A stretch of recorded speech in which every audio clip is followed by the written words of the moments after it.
Olá a todos e todas. Estamos aqui de volta para mais uma aula. Eu sou a professora Ana Paula Mafia Policarpo e nós vamos dar continuidade conversando um pouquinho sobre gênero e sobre a Lei Maria da Penha. Bom, essa é a nossa quarta aula, né? A gente vai finalizando o nosso diálogo aqui em relação a essa legislação. E eu quero conversar um pouquinho mais com vocês a respeito da Lei Maria da Penha e algumas considerações importantes sobre o avanço, né, que essa lei pretende promover. Eu digo pretende porque, né, a gente lembra que nós vimos que a legislação ela é uma conquista liberal, né, então ela tem suas limitações. Num contexto neoliberal de ajustes, de cortes no orçamento público, então as políticas públicas sofrem esse arranjo neoliberal de corte nos recursos, e aí por conta disso a gente vai sofrendo algumas impossibilidades, né, de cumprir o que a lei pretende na sua originalidade. Mas uma das coisas que eu quero trazer para vocês, a nível de reflexão, uma das coisas que a lei pretende, a Lei Maria da Penha pretende, é superar o punitivismo. Nós vimos nas aulas anteriores que antes não era, era somente o punitivismo, né? Então, a Lei Maria da Penha, ela propõe outras questões. Então, se antes a ideia era apenas punir o agressor, então agora nós temos outra ideia, né? Que ela é uma legislação que aborda a articulação entre as políticas públicas, né? Nós vimos as principais: assistência social, saúde, segurança pública, poder judiciário e as políticas públicas de apoio às mulheres e muitas decisões vinculadas à esfera civil. Lembra que nós vimos esse avanço também? Sai apenas da esfera criminal e dentro dos juizados especializados de violência doméstica é possível também tratar de coisas cíveis, evitando aquela rota crítica, né? Evitando a rota crítica que a mulher pode percorrer indo de um lugar para outro sem conseguir resolver efetivamente as situações de violência e também separação, guarda dos filhos, alimentos, divórcio, divisão de bens, enfim. E dentre seus 46 artigos, somente 5 são criminais, né? Entre o artigo 41 e o artigo 45. Ela é considerada uma lei criminal a ser executada por varas criminais. Na ausência da vara especializada, é executada por varas criminais. Vara criminal onde não há o juizado ou vara especializada em violência contra a mulher. Apesar disso, é considerado uma possibilidade de superar o punitivismo, né, que era anterior, a ideia anterior à Lei Maria da Penha. Então, a gente percebe que o eixo coercitivo ainda predomina no Poder Judiciário em virtude da sua própria condição de existência, né? O Lukács, né, coloca sobre a polaridade antitética. O que é essa polaridade antitética? É quando duas realidades complementares são contraditórias. Por exemplo, o Poder Judiciário de proteger e de punir. Então, são contraditórias. E a Elizabeth Borgiani, por exemplo, ela sempre nos lembra, né, que o assistente social, ele não está na esfera do judiciário para punir, mas na esfera da proteção. Então, nós precisamos ter isso muito claro, que nós não estamos aqui para punir, mas para proteger. Então, essa polaridade antitética própria do Poder Judiciário, né, que o Judiciário está em virtude disso também, então, esse eixo coercitivo dentro da esfera criminal acaba prevalecendo ainda. apesar da originalidade da lei, prevê um avanço nesse sentido. Então, essa proteção social ofertada às mulheres na esfera criminal acaba sendo mais imediatista. Volta-se principalmente para as decisões de contenção, com medidas, em sua maioria, de restrição de direitos, como nós vimos nas aulas anteriores, né, em desfavor da pessoa indicada como perpetradora da violência, como as medidas de afastamento, proibição de contato.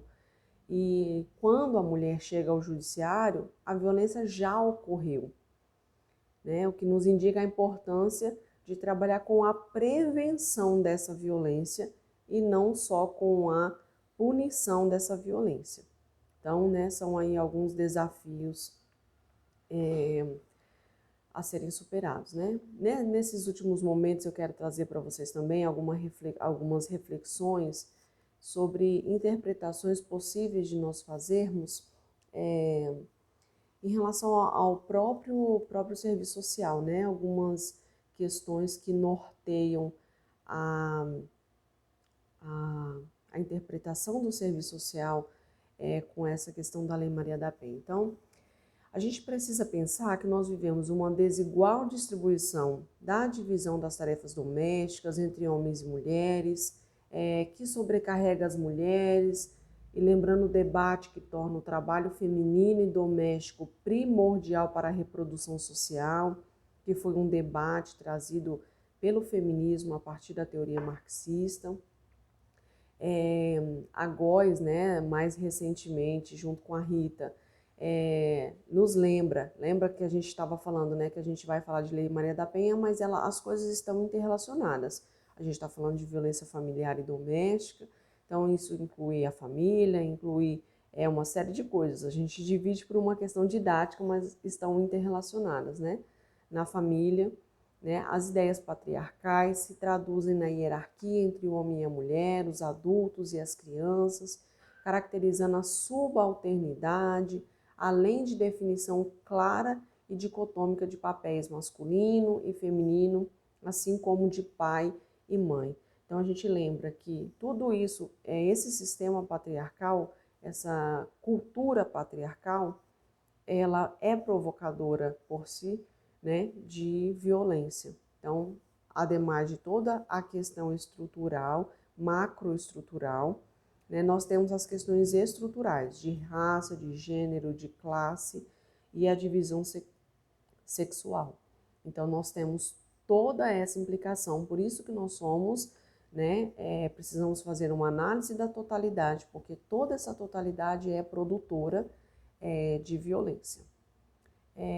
O Cisne, né, esclarece que o caráter relacional, interrelacional, né, relacional e histórico das construções sociais sobre os sexos implica considerar que as significações, os significados atribuídos ao masculino e ao feminino são desenvolvidas nas interfaces de relações sociais mais amplas, não apenas na relacional, mas também no histórico da construção social. O que remete a uma mediação com outras dimensões, como de classe, etnia, geração, né?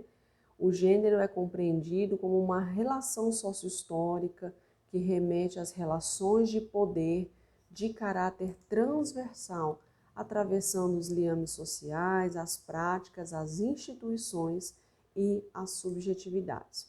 Então, nós precisamos entender, né, que é muito mais ampla a compreensão sobre a violência doméstica e familiar. E ainda a Góes e a Rita, né, trazem para nós a formação de uma nova família, quando realizada de forma democrática, respeitando o que é peculiar a cada cônjuge, pode sinalizar que existe entre eles certa equidade, cooperação, diálogo. Diferentemente, quando a formação da família é realizada de forma assimétrica e um dos cônjuges se vê impelido a viver conforme os valores socioculturais e as interações sociais do outro, existe maior possibilidade de os conflitos emergirem e de se fazerem presentes dificuldades de diálogo, de negociação, para a redefinição de regras de convívio e de outros aspectos inerentes ao casamento. Nessas situações, é mais comum que se recorra a autoridades externas, como as da Justiça da Família, em busca de resolução das desavenças. Aqui ela está falando especificamente da Justiça da Família, mas a gente pode fazer isso como um empréstimo, né, em relação à violência doméstica. Então, essa formação desigual, assimétrica das famílias são geradoras de conflitos e muitas vezes, numa escalada de conflito, chegar à violência, sim, né? E nesses casos, a necessidade de recorrer a uma instância externa, a uma autoridade externa, como, por exemplo, o Poder Judiciário, para a resolução de seus conflitos. E a gente lembra a questão quando a gente viu sobre a rede de atendimento, às vezes a delegacia, o próprio Poder Judiciário, entendidos como porta de entrada, mas a gente entende que toda a rede falhou ou foi ineficiente ou inexistente para que uma porta de entrada fosse diretamente uma delegacia e não outras instâncias como a saúde, a assistência social, por exemplo, para ser a porta de entrada dessa mulher para os cuidados e a prevenção necessária à violência. Então, o serviço social, nessa atuação junto à Lei Maria da Penha, faz necessário tecer mediações. Né? Lembra que eu disse para vocês na nossa primeira aula, a gente não vai ter tempo aqui na nossa aula de trabalhar as categorias marxistas, né? Mas aqui a gente está falando da categoria mediação, né? Então é necessário que o serviço social, que o assistente social teça mediações entre as mulheres que atendemos e a totalidade da vida social, para entender que algumas legislações são conquistas advindas de lutas legítimas. E no caso da Lei Maria da Penha, né, fruto dos movimentos feministas.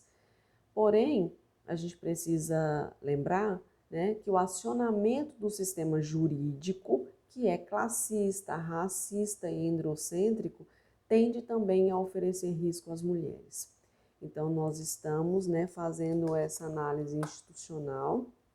É uma instituição marcada pela hierarquia, por uma questão de classe, de gênero, de etnia, né? E tem as suas limitações dentro daquela polaridade antitética também do Lukács que a gente conversou, né?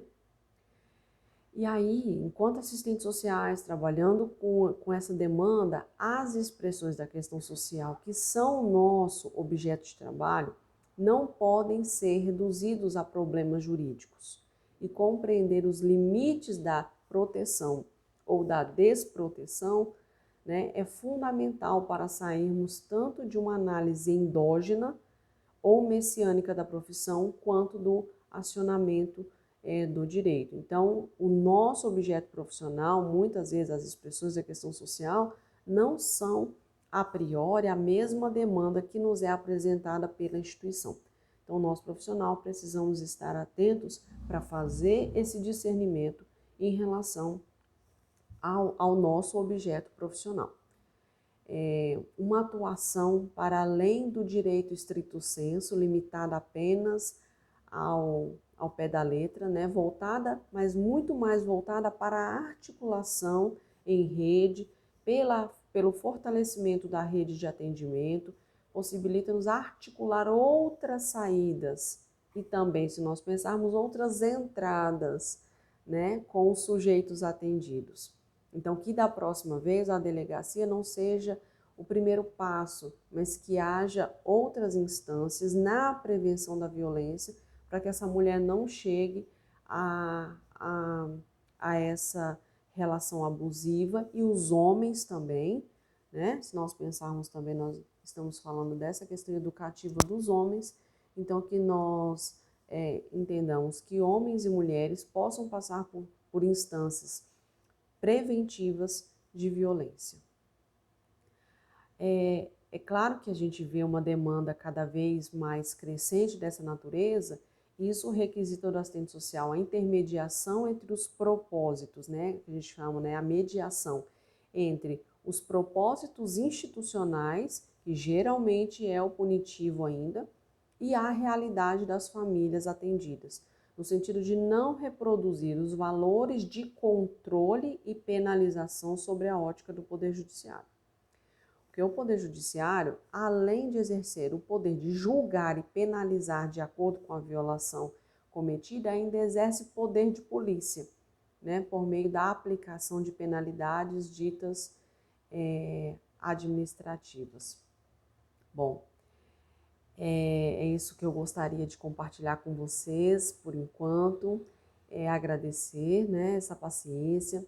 Quero dizer para vocês que nos slides eu deixei algumas referências que eu utilizei, deixei sugestão de filmes, de músicas, vídeos e várias situações, problema que dá para ser discutido, então deixei para vocês lá nos slides algumas considerações e referências, sugestões para complementar os estudos e a compreensão de vocês a respeito dessa questão do gênero, que nos ajuda a fazer dentro do serviço social uma análise de mais totalidade, uma análise totalitária a respeito dessa legislação. Então, muito obrigada e até a próxima.